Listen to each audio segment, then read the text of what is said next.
Y hoy día tenemos el gusto de contar con una súper interesante investigación que titula Cochabamba en fragmentos, un acercamiento al fenómeno de los barrios cerrados.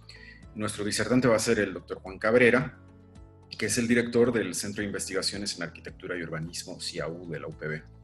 El doctor Cabrera estudió arquitectura y sociología, obtuvo su doctorado en urbanismo y planificación el año 2015 en la Université de Liège y concluyó su trabajo postdoctoral el año 2019 en la ULB, en la Université Libre de Bruxelles, y cuenta con una especialización en mercados y políticas del suelo en la Universidad Nacional de Colombia y otra en Urban Planning and Land Readjustment Project del Obihiro International Center y la Hokkaido University de Japón.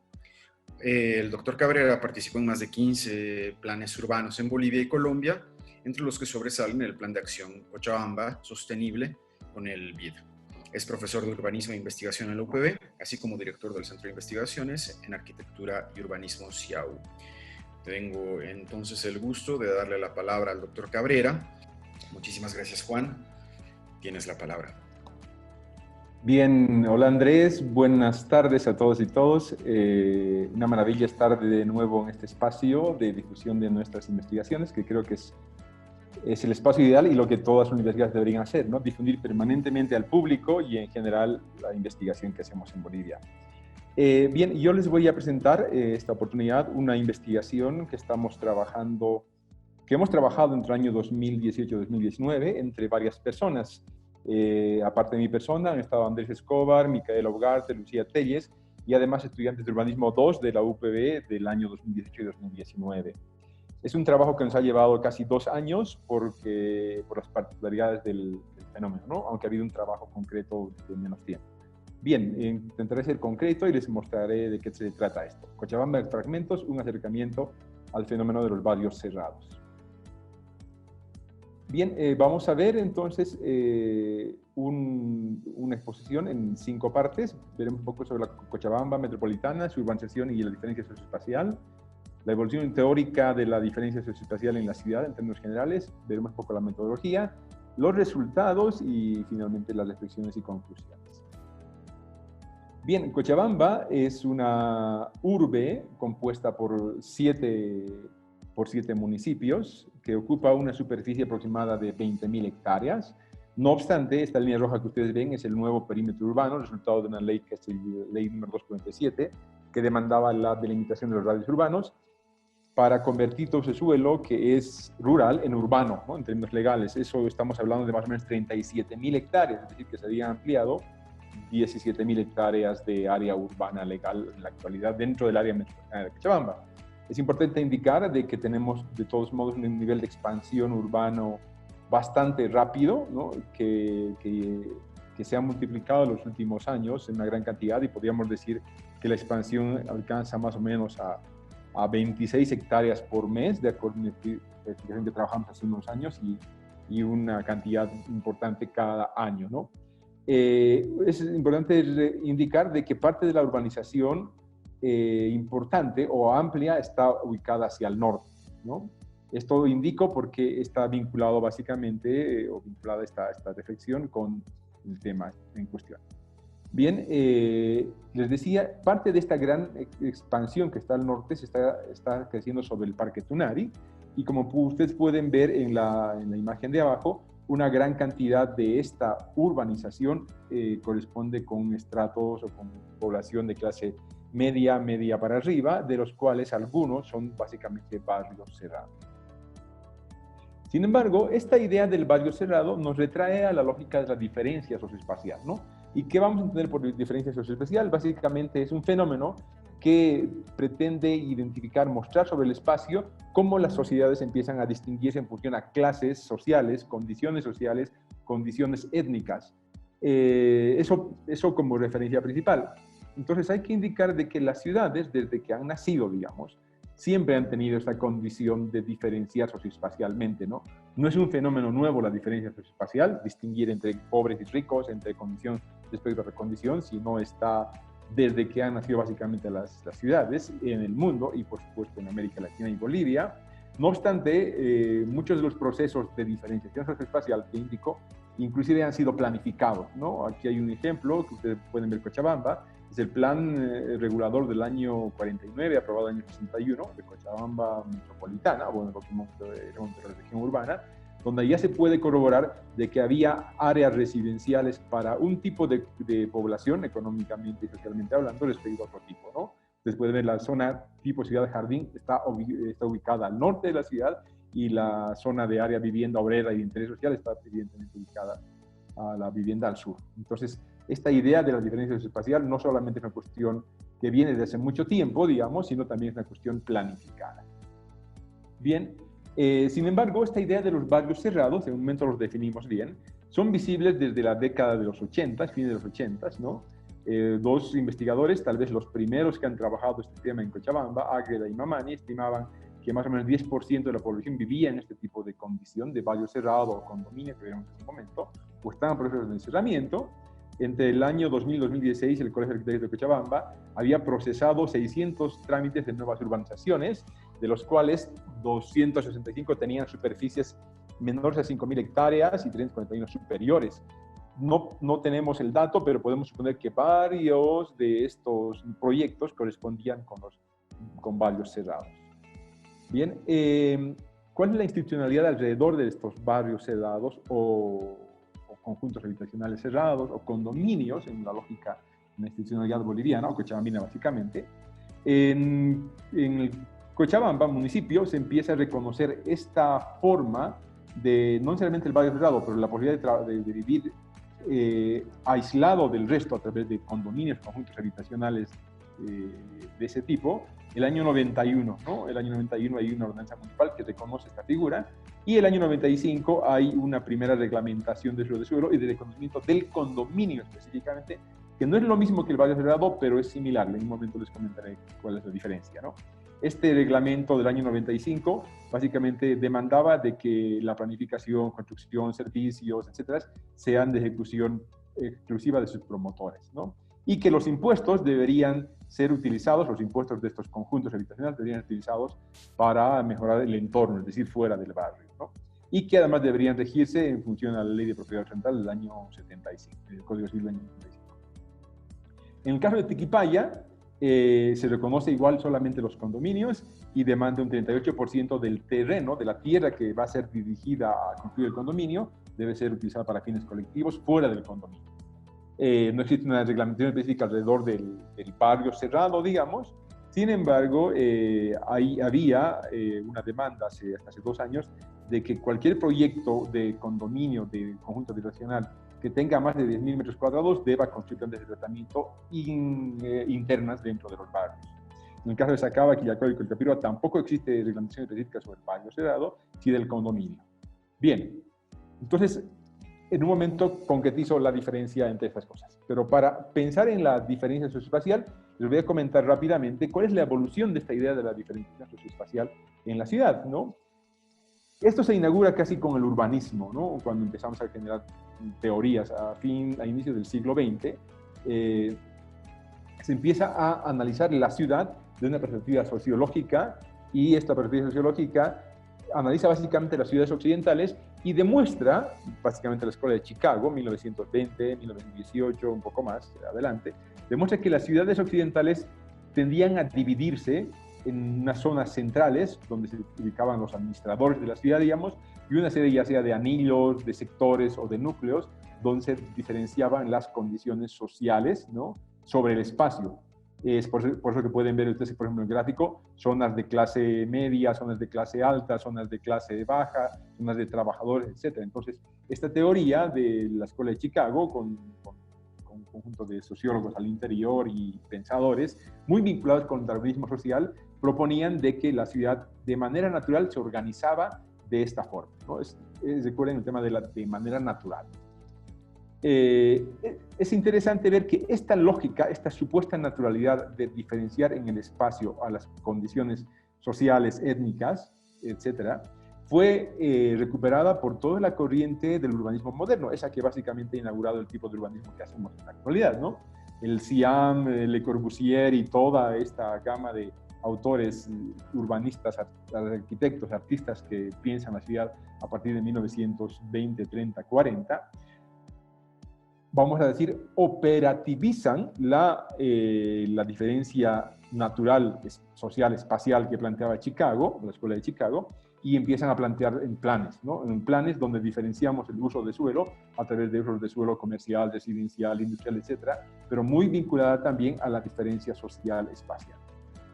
Esta medida, esta forma de diferenciar a través de las zonas, que básicamente es la zonificación, el instrumento principal, se aplica en todas las ciudades occidentales y por supuesto Cochabamba no es una excepción, ¿no? Como puede verse en Cochabamba, ya el plan, como decía antes, también planteaba zonas residenciales para la clase económica, para la clase media, para la clase especial, etcétera, haciendo referencia un poco a esa supuesta naturalidad de la diferencia espacial en el caso de la Escuela de Chicago y siguiendo los principios del urbanismo moderno planteados por Le Corbusier, por el CIAM, que hasta el momento están vigentes, ¿no?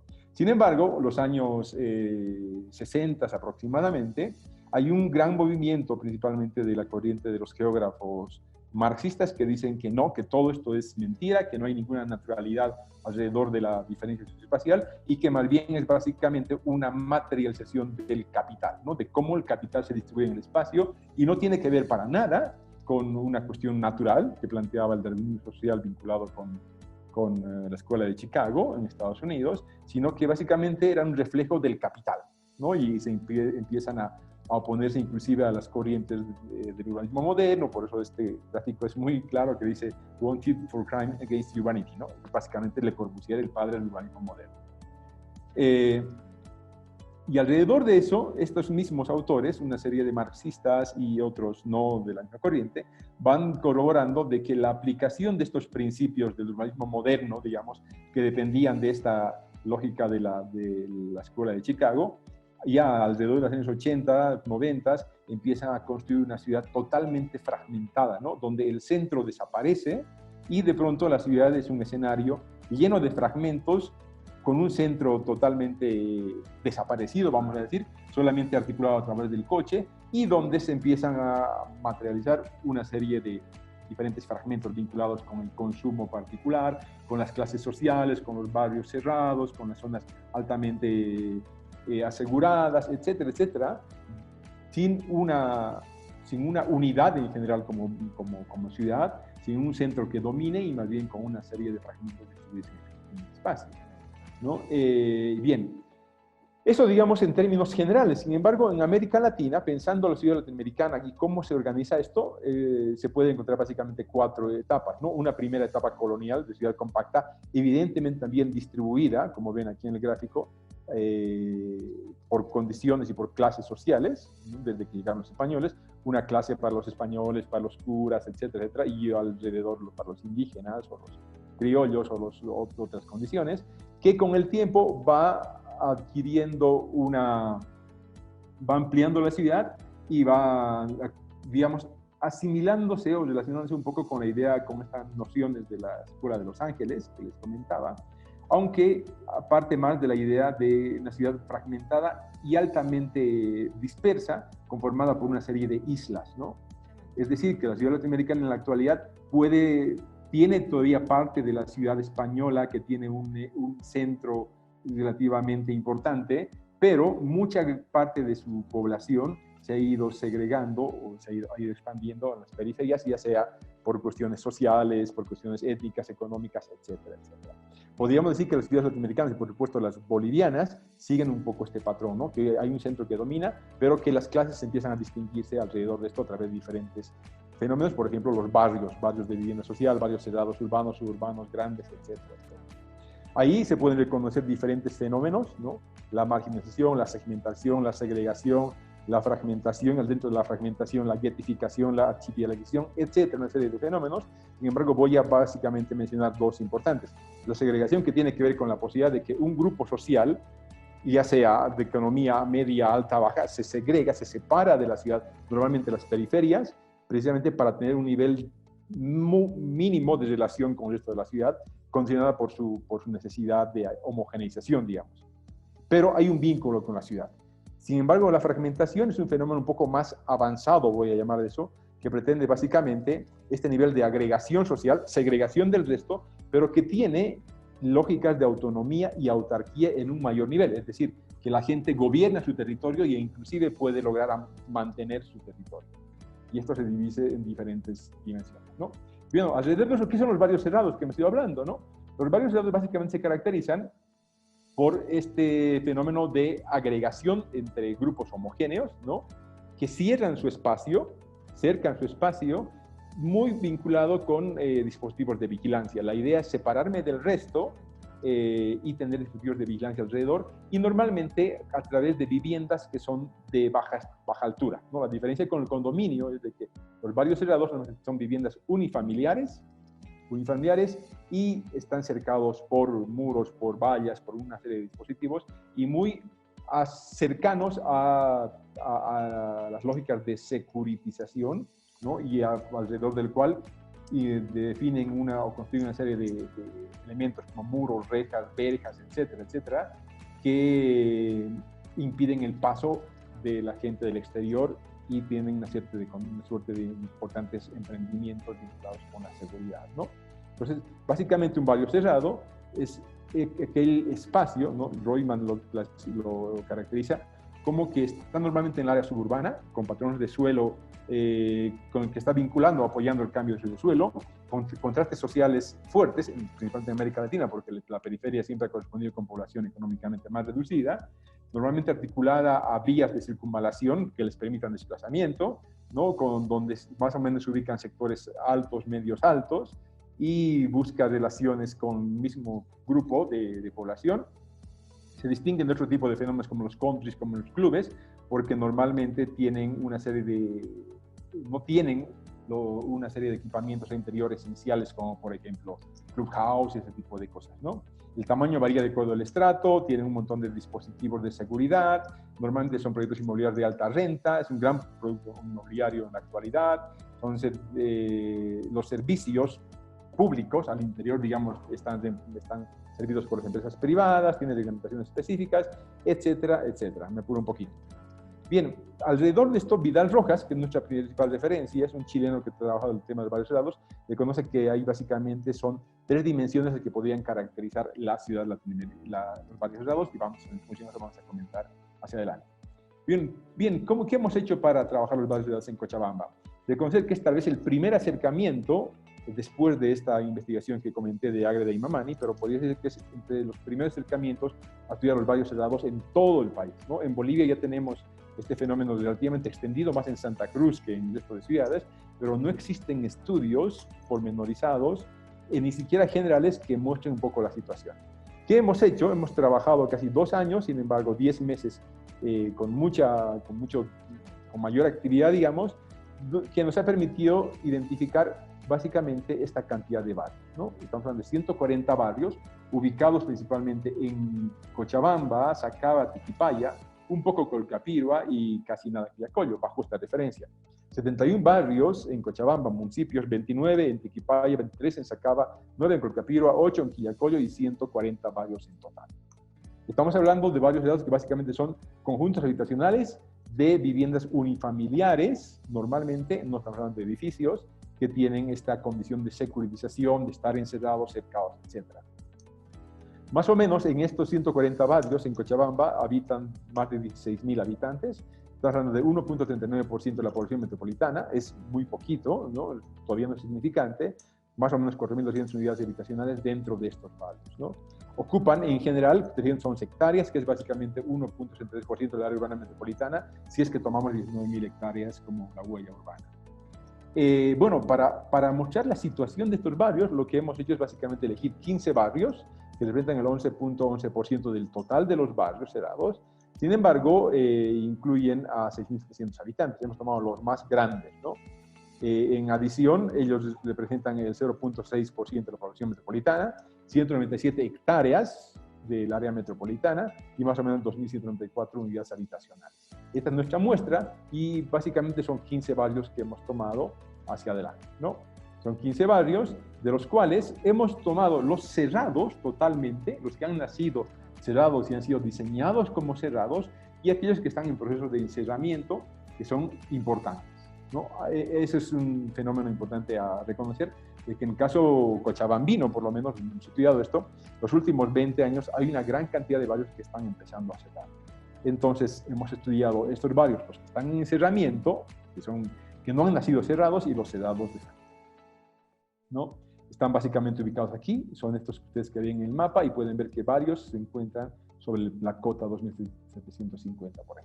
Bien, comentemos un poco sus características en función a estas dimensiones que planteaba hace un momento. En la dimensión espacial, ¿cómo son estos barrios, ¿no?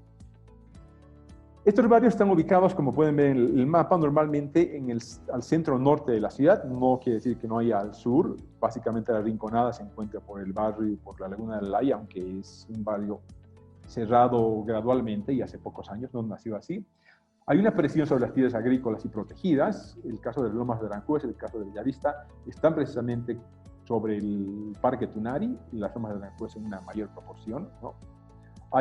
Se genera esta lógica de rentabilidad de la segregación, es decir, que los mismos barrios, con un método de exclusión, vamos a llamar, elevan los precios, de manera que obligan que la población que va a llegar a vivir ahí tenga que tener una mayor capacidad, digamos, adquisitiva. Les comentaré algunos detalles alrededor de eso. Hay una expansión gradual sobre la mancha urbana en general, y estamos ocupando básicamente la periferia norte, predominantemente, ¿no? Bien, estos barrios tienen diferentes formas muy regulares o medianamente regulares cuando han nacido como barrios cerrados. Sin embargo, aquellos barrios que se han ido cerrando paulatinamente, como son el caso de Alto Mirador, como el caso de Rinconada, etcétera, tienden a tener formas más bien un poco más abiertas, digamos, y se adecúan a las condiciones del terreno, ¿no?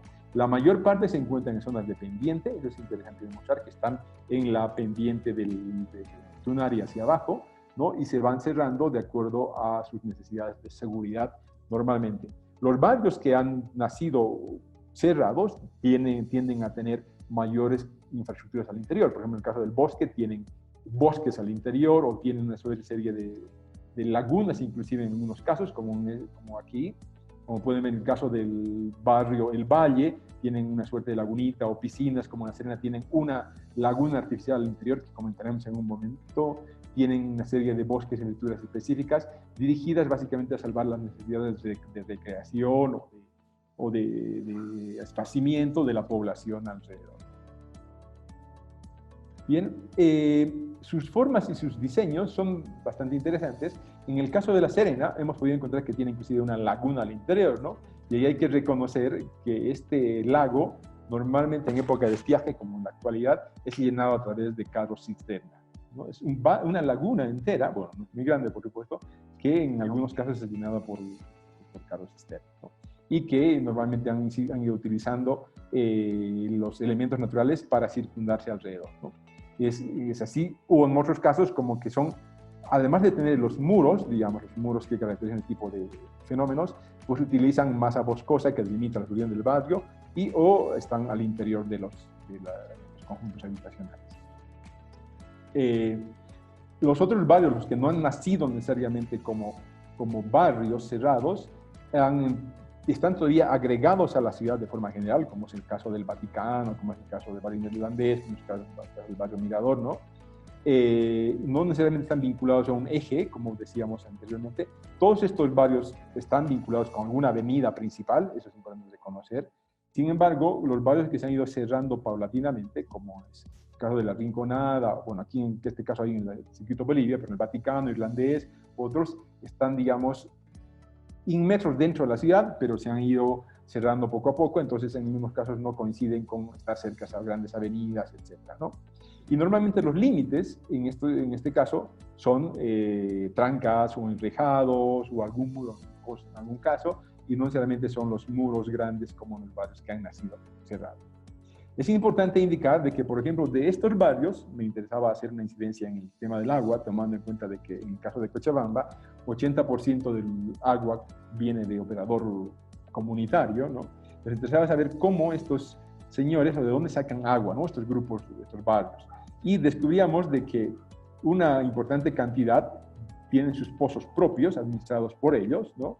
Aunque también hay otros que principalmente están ubicados al norte de Cochabamba, del municipio de Cochabamba, que dependen de agua de Semapa. Unos tienen cooperativa y algunos tienen vertientes, ¿no? El Bosque Norte, por ejemplo, tiene vertientes, la Rinconada tiene vertientes, La Serena tiene vertientes, aunque La Serena llena a veces, o consigue agua de coches cisterna, ¿no? En todos tienen tanques de almacenamiento y etcétera. Estas son las características más importantes de los barrios cerrados en Cochabamba, ¿no? Hay sistemas de alarmas importantes, hay una comunicación permanente de guardias, todas las puertas, por lo menos los que han nacido cerrados, tienen guardias de seguridad que impiden el paso y tienen comunicación directa con la policía, ¿no?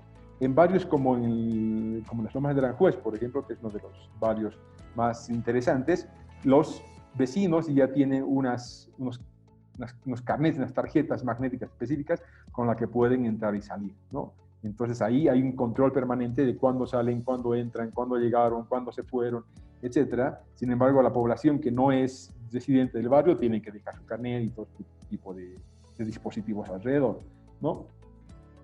Normalmente, casi en todos los barrios tienen ya un sistema privatizado de seguridad y de control de la seguridad, aunque en barrios como La Rinconada, ¿no?, hay una organización vecinal.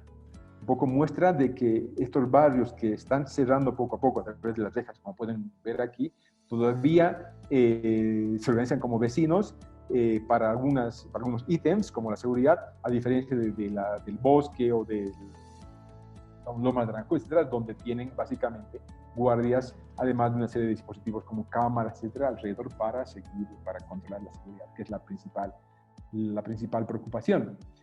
La inseguridad se la trabaja de qué, ¿no? Si bien hay fallas, porque han encontrado puntos débiles en algunos lugares, estos están siendo salvadas ya sea a través de diferentes dispositivos, por murallas más grandes, ¿no?, o por mallas mayores, o por entradas o enrejando otras calles respecto a otras, etcétera, más allá de que sean prácticas, por ejemplo, ilegales, ¿no? En el barrio del Alto Mirador, por ejemplo, han cerrado inclusive un puente que se inauguró hace el año 2014 y nunca fue utilizado, el puente precisamente porque conecta el barrio del Alto Mirador con el barrio de lado que se llama Alto Aranjuez. Entonces han cerrado inclusive puentes, etcétera, donde nunca se ha pasado, a través ya sea de casetas, de piedras, de puertas o de trancas, etcétera, donde se ubican una serie de diferentes guardias o personas vigilantes. Dentro de estos barrios se han podido encontrar una serie de elementos que podemos llamar infraestructura de élite, ¿no? Hay piscinas, salones de eventos, gimnasios, parques, canchas, juegos especiales para niños, etcétera. En el caso de La Serena, decía, resalta el tema de una laguna artificial como el concepto de recreación de naturaleza. Es importante indicar de que en el caso de La Serena, por ejemplo, hay esta idea de la urbanización ecológica, ¿no? Y como es una idea ecológica, digamos, de urbanización, pues se ha implementado, se ha incentivado este tipo de ítems como son las lagunas, etc. No obstante, la mayor parte de barrios, los cerrados, los que han sido diseñados como cerrados, cuentan con este tipo de ítems que comentaba antes.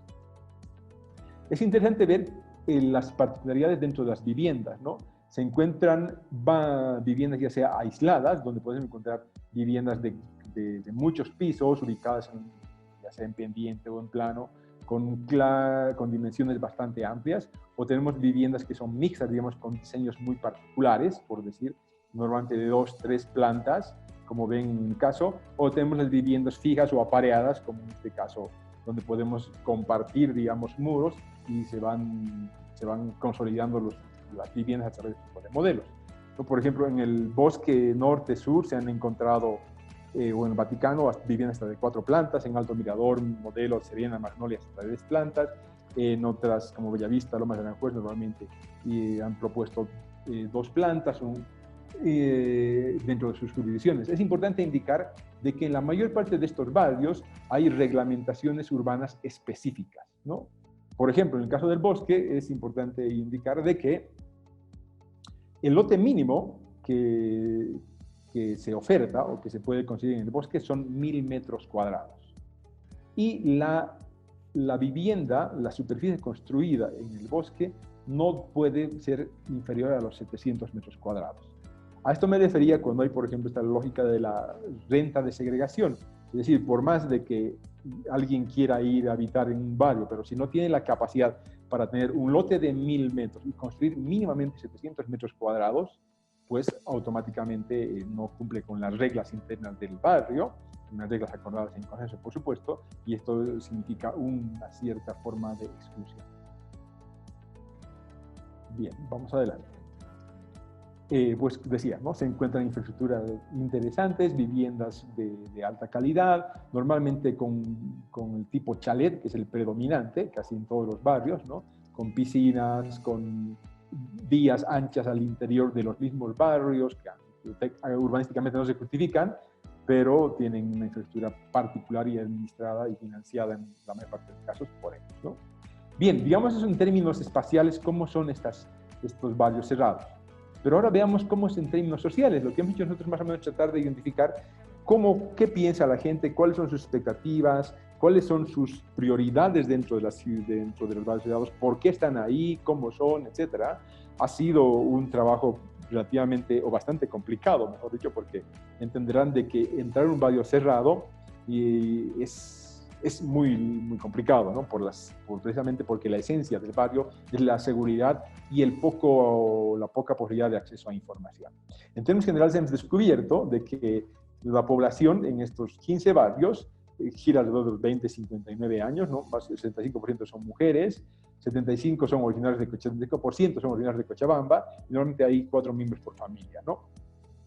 Es interesante ver que el 92% de las casas, de los inmuebles que están dentro de los barrios cerrados, están en propiedad, ¿no? Y el resto, un pequeño porcentaje, son alquiler o anticrédito. 59% de la población que se ha encuestado, es decir, de los 15 barrios, están en edad de trabajar y normalmente están vinculados con servicios y o comercio. Es importante. El comercio es una de las actividades más importantes, ¿no? Sus ingresos, descubríamos de que están entre los $1.500 y los $10.000 normalmente en estos barrios, ¿no? En la Rinconada, digamos, son los ingresos menores, en el Bosque Norte son los ingresos mayores. La mayor parte de la población habla castellano, un 4% dice hablar quechua y un 3% dice dominar idiomas extranjeros, ¿no? Respecto a acceso a la educación, 25% está en edad escolar, 10% está en la universidad, ¿no? Y la mayor parte de la población que vive en estos barrios acceden a universidades privadas, o colegios privados, resaltando los más caros y bilingües. Del total, solo el 25% asisten a centros educativos públicos. Respecto a la afiliación étnica social, es decir, cómo ellos se afiliaban étnica y socialmente, la mayoría boliviana o mestiza, y en algunos barrios se identificaban como de clase alta o clase media alta, ¿no? Respecto al acceso a servicios de salud, que es importante, 30% de la población decía acceder a servicios privados prioritariamente, 25% tiene soluciones caseras, digamos, 19% a centros de seguro social. Sobresale el seguro militar, ¿no? Cuando hacíamos las encuestas, mucha gente estaba muy vinculada con el seguro militar. Es un tema de investigación para ver por qué, y podemos suponer de que hay mucha población que está vinculada con este ámbito, por supuesto. A nivel organizativo, normalmente ya se organizan como asociaciones, como directivas o como OTBs. Si bien la OTB es una forma de organización barrial la más común que existe, pero normalmente los barrios que se han ido encerrando, ¿no?, poco a poco, son los que mantienen esta figura. Y básicamente son los que reemplazan, digamos, al municipio en temas de administración y mantenimiento, etc. Estos son los que definen el acceso al barrio, ¿no? Ya sea que es a través de la compra de propiedad y tener que pagar una serie de expensas. Hay un caso interesante, sin mencionar el barrio, en algunos barrios, por ejemplo, para poder yo comprar un terreno o una casa en ese barrio, tiene que haber una recomendación de alguien que vive en el barrio, ¿no? No es un tema de mercado libre donde si yo tengo el dinero voy y compro y habito, sino que alguien dentro tiene que recomendarme para que yo pueda comprar o habitar esta casa construida en este terreno. No encontrar solo en un barrio eso, entonces es súper interesante, ¿no? Como una medida de exclusión vinculada con la recomendación al interior. Como en todos los casos, hay presidentes, vicepresidentes y directorios donde sobresale el tema de la seguridad, ¿no? y normalmente este directorio se ocupa de pagar los servicios básicos vinculados con áreas verdes, seguridad, limpieza, arreglos, etcétera. Son importantes el tema de la estética y la limpieza al interior de la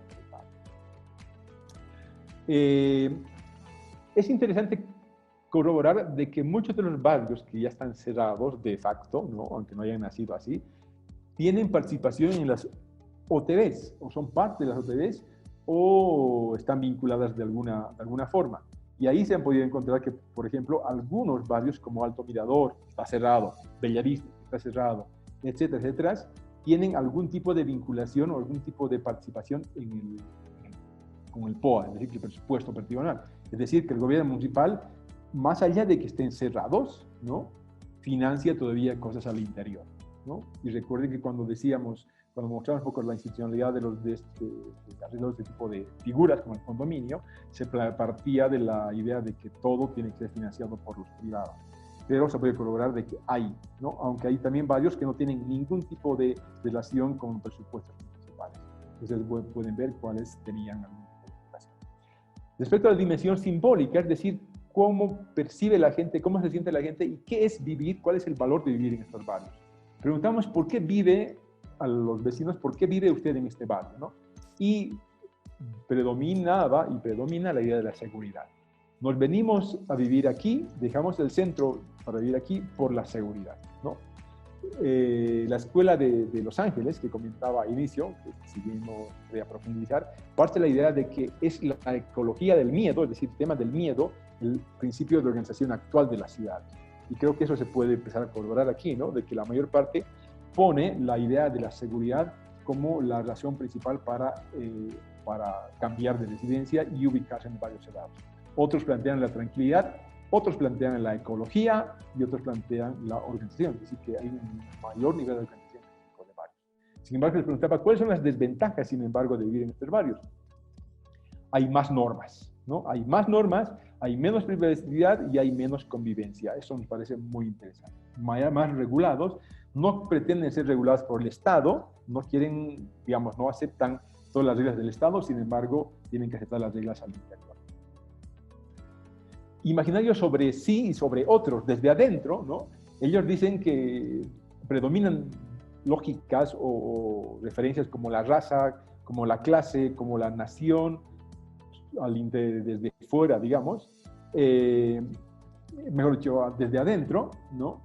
Y desde fuera, la gente de fuera, ¿qué piensa de ellos, no? Creen, la gente de fuera, que también ha sido encuestada, dice, los de adentro se sienten superiores, son más materialistas, tienen más lujos, viven en lugares caros y privilegiados, etc. Les preguntamos cuándo se unen en los barrios, ¿no? Normalmente se reúnen en las fiestas como Halloween. Es interesante corroborar de que en la mayor parte de los barrios se celebra el Halloween al mejor estilo de las películas de Estados Unidos, ¿no? La Serena, Las Lomas, Magnolias, Vaticano, la fiesta que une a todo el barrio, algunas actividades entre vecinos, en la Rinconada, Vaticano, el Valle, algún ofrecimiento de servicios y las fiestas nacionales, principalmente el pueblito. El pueblito entró aquí porque se puede considerar como un barrio, digamos, en encerramiento, aunque hay cierta circulación en el día, hay fechas y épocas en las que se cierra totalmente, ¿no? ¿Cómo se reúnen? ¿Cómo se articulan? Básicamente a través de grupos de WhatsApp y anuncios de casas y de la administración central.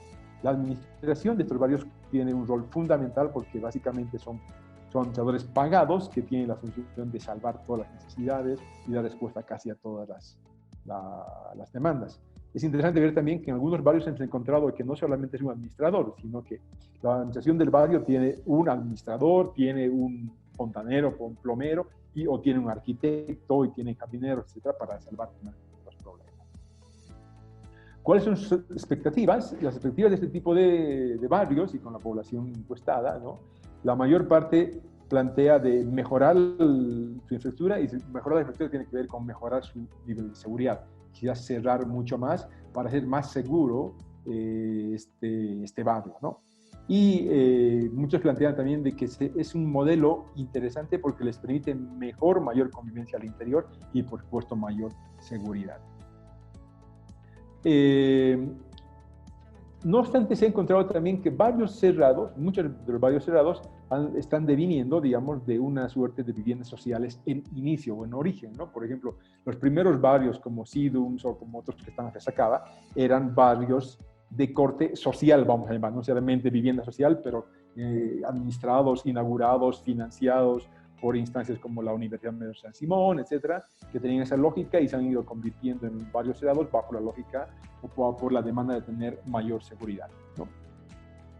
En muchos casos, el deseo de seguridad ha hecho que, por ejemplo, prescindan de servicios de guardia, etcétera, porque han corroborado de que son los mismos guardias que en muchos casos están cerrando y están reorganizándose entre vecinos, inclusive en los barrios más caros, digamos, para garantizar totalmente su seguridad. Bien, en conclusión, ¿qué nos ha permitido corroborar este primer acercamiento, no?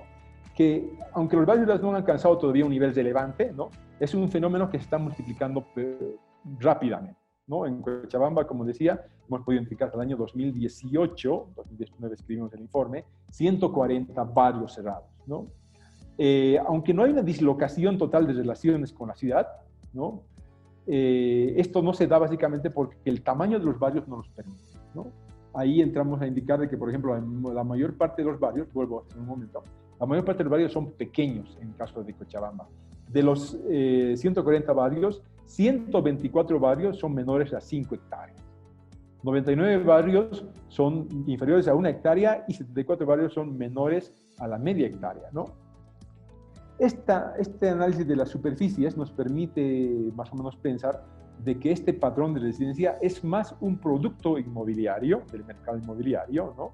Que una estrategia de enclaustramiento. O sea, sí está relacionada con que la gente quiere segregarse, pero resulta que es más una medida, digamos, de una nueva oferta inmobiliaria del mercado inmobiliario que ha estado muy activo hasta el año pasado, hace 2 años, ¿no? Hecho que no permite, digamos, lograr la lógica del fragmento. La lógica del fragmento, recordando esta idea de que la fragmentación urbana tiene que ver mucho con niveles de autonomía y autarquía, ¿no? Es decir, que son autónomos y autárquicos casi. En barrios como en el caso del Bosque, por ejemplo, a diferencia de la mayor parte de barrios, ya tienen su micromercado al interior, ya no necesitan salir tanto al centro de la ciudad o cerca a hacer compras, etcétera, pero eso pasa con muy pocos barrios. Sin embargo, por el tamaño de la mayoría de los barrios, resulta que se convierten más en una suerte de ciudades dormitorio, ¿no? O barrios dormitorio. Aunque hay actividades que pretenden reforzar lazos internos, sin embargo, sobresale la reducida práctica de actividades comunitarias, más allá de Halloween y las fiestas patrias como en algún lugar, y nos han permitido indicar de que muchos son barrios de dormitorio y no necesariamente las comunidades que se podrían imaginar, con excepciones, por supuesto, ¿no? Pocos barrios han logrado el alto nivel de aislamiento, como decíamos, y puede corroborarse que este aislamiento básicamente es un poco social, pero muchos tienen relación con financiamiento o relaciones, digamos, con los gobiernos municipales para que evidentemente financien X, Z de sus obras. Es relevante que alrededor de esto, sin embargo, hay una ausencia de regulación importante, ¿no? Que demande responsabilidades o que haga cumplir, por ejemplo, este 39-38% que debería, dice la norma, si es que van a hacer un condominio. Y es así que resultan como esta referencia del año 2018, donde decía que este barrio, por ejemplo, en Tiquipaya, no quieren ceder las superficies, el 38% de las áreas que corresponde por reglamento, que han decidido cederse totalmente, ¿no? Entonces, hay una ausencia de regulación, la regulación que tenemos del año 90, básicamente, y que no garantiza ningún tipo de responsabilidad con el espacio público, principalmente. Y lo más interesante, vinculado con la planificación, digamos, de que ningún tipo de plan urbano, en el caso boliviano, cochabambino, pues no diré boliviano, no es cochabambino, los ha reconocido siquiera, ¿no? Ni el PTDI, ni el plan de acción, ningún plan ha reconocido este tipo de fenómeno que se está multiplicando cada día. Y en Santa Cruz es un fenómeno mucho más grande, pero alrededor del cual los estudios son todavía nuevos. Y finalmente, este patrón residencial en Cochabamba permite hablar de un escenario de fragmentación urbana, no permite aún hablar de un escenario de fragmentación urbana porque no hay niveles grandes de autonomía y autarquía, ¿no? Son débiles. Y más bien se trata de una suerte de rasgo de segregación socioespacial, imaginario de separación con un conjunto de prácticas que revelan un alejamiento todavía lento del sistema urbano, muy vinculado, muy centrado en las ideas de seguridad. Eso. Gracias, Andrés.